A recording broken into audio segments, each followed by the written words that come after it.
बढ़ती थी वैसे हम लोग भी बढ़ सकते थे, लेकिन हमेशा क्या होता है कि अपनी भारत की कंपनी बढ़ती है और फिर किसी विदेशी की होती, तो वैसे सेम होता था। नाम सिर्फ मेरा होता था एनसीएल श्याम गोलक और 90% इक्विटी अमेरिका के पास चली। और ये सच है, ये आप जो भी चाहिए आप पूछिए, मैं आपको डेफिनेटिव एग्रीमेंट आपको देगा। ये हुई एक बात। उसके बाद 18-19 में मैं बहुत मेहनत करके मेरी जो पहचान थी तब मैं इसमें था।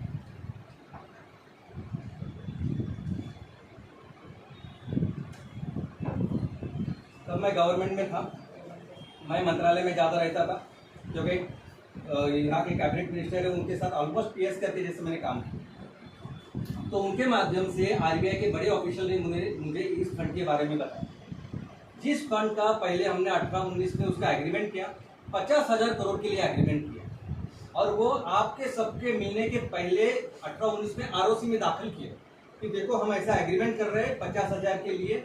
और प्रॉपर ईजीएम हुई। अभी उस एजीएम में भी सब लोग, कार्तिक राहुल साहब थे, ये थे, पीछे थे, सब लोग थे। तो ये सब होने के बाद, ये सब करने के बाद फिर हमने ये सब चालू किया कि अभी ये पैसे है। और ऐसा भी नहीं मैं किसी को जाके सिर्फ एक बार मिला और मैंने किया नहीं, चलो आपको तो 50,000 करोड़ आएगा, ऐसा नहीं किया। मैं खुद पूरी इन्वेस्टिगेशन किया। चेन्नई में उनका जो एसबीआई का अकाउंट था, बाद में पांडिचेरी था, वो सब जाके मैंने सब किए। और मैं गवर्नमेंट में था इसलिए कर पाया वो सब कुछ। और वो कंफर्म करने के बाद ही मैंने सब काम चालू किया। और वे काम चालू करने के बाद एक पैसा, देखो मेरी नियत आप सबको पता है, पता नहीं मुझे पता नहीं, लेकिन 1 रुपया मैंने कभी ऐसे लिया नहीं तो मैं उधर ही होता था गवर्नमेंट। तो मैंने आपका भी जो पैसे लिया है, कभी भी 1 पैसा 1 रुपया, मैं अभी भी भाड़े के घर में रहता हूँ, सबको बताइए। मैंने अभी तक कुछ भी नहीं किया खुद से। मैं सिर्फ जब नौकरी में था तब सिर्फ एक घर गांव का बनाया, और वो भी बैंक ऑफ इंडिया से ईएमआई लेके, जो घूम लोग लेते ना वैसे लिया। ऐसी मेरी वहां रेपुटेशन है गवर्नमेंट में आप जाते। ये सब होने के बाद जिनके हाथों से ये पैसा आना था 2000, वो बुरे लोग, बुरे पर्सन थे जो सिगरेटरी थे। 19 के बाद आप सबको पता है कि 20 में कोरोना था, वो बीमार हो गए।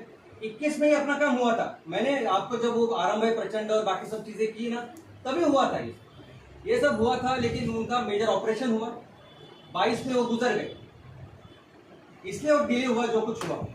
और आज अगर आपको लगता है कि फंडिंग का कुछ ऐसे नहीं है, ऐसे ही कुछ कर रहे हैं, तो 4 जुलाई 2024 की, इस साल की 3,000 करोड़ की अपने ऑर्डर। आप कोई भी, आपको ऐसा लगता है कि एनसीएल ने ऐसा गलत काम किया है, हम एनसीएल के खिलाफ कंप्लेंट करेंगे, ये करेंगे, वो करेंगे, आप कभी भी कंप्लेंट कीजिए।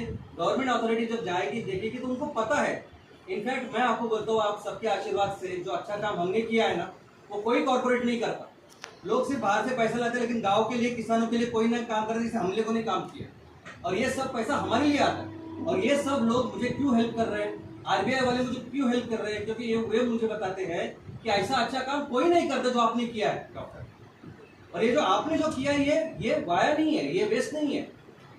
ये पैसे आने के बाद ये अच्छे प्रोजेक्ट आपके लिए तो कर रहे हैं, मुझे थोड़ी प्रोजेक्ट करने। ये प्रोजेक्ट करने हैं, उसकी पूरी लिस्ट क्या करना है, कैसे करना है, सब कुछ दिया ना उधर, ये उधर दिया है। और ये सब चीजें आरबीआई का जो डिपार्टमेंट है या जिन्होंने निकाला, तो आप कभी भी जाइए और देखिए, आपके अपने कंपनी का नाम होगा उधर कि आपके कंपनी का ये प्रोजेक्ट करना है, उसके लिए पैसे लाए।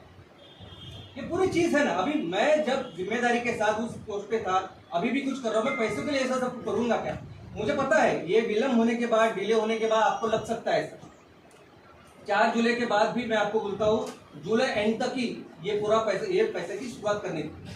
आरबीआई इतनी भड़की, आप जितने भड़के है ना वैसे नहीं बढ़ सकती, लेकिन वैसे ही बढ़ती कि आपको समझता नहीं, हम लोग इतना ये करके आप पैसे नहीं ले रहे थे। लेकिन इनिशियली ट्रांजेक्शन में कुछ प्रॉब्लम हो, वो भी मैंने आप सबको बताया।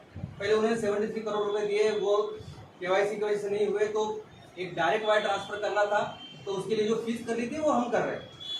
जो कुछ होता है मैं हर हफ्ते आपको बताता हूँ।